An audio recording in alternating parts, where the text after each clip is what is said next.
as a youth representative volunteering in Generation Climate Europe, I will explain to you a little bit today of what we are doing actually to debunk this myth that nature has to come last. So first of all, we need to understand that we are in what is called the social ecological system. This means that for every action that we make in nature, we will have a reaction. And that the decisions that we make today, and the decisions that we make today, we make in our daily lives and also by decision makers is going to influence what will happen in the future. So for example, the reactions that we are getting now are a consequence of this misalignment and this misconnection between not taking nature first for the last centuries. So actually, this is not the updated version of the slide, but it's okay because I had put some pictures of wildfires, for example, in Southern Europe, and also floodings that we have seen the last week in Central Europe, which shows that the reactions are here already. So how many more extreme weather events are we going to need to actually start putting nature first? And this is this is where Generation Climate Europe actually enters.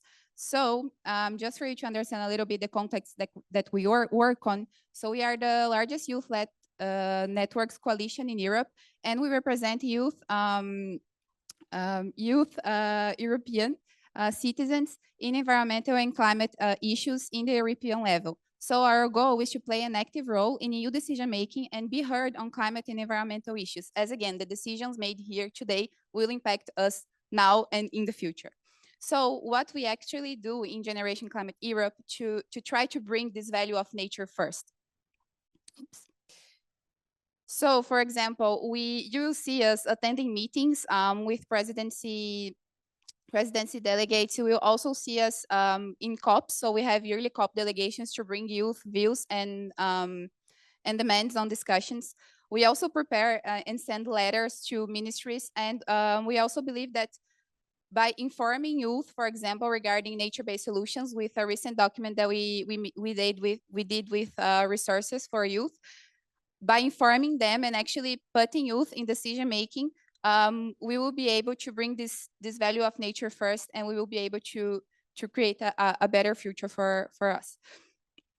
And personally, I recently did a master research when I was working in the French National Research Institute as a research assistant, and it was very interesting because I actually asked stakeholders, so public and private and civil institutions, of what were the most valued ecosystem services before and after a wildfire.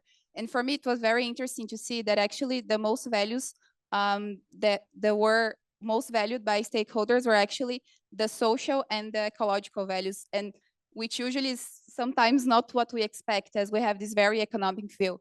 So this may happen because we were in a Mediterranean ecosystem, and usually the Mediterranean forests, they are not, they do not have this traditional forest management with a very high economic value, but more the social and ecological part.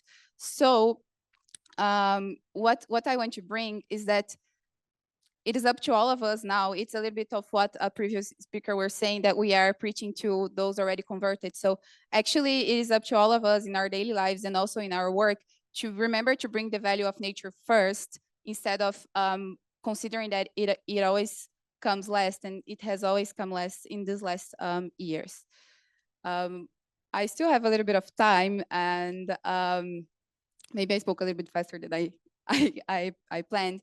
But yeah, so what we advocate for is actually to always remember to include youth and those that are sometimes not a lot represented.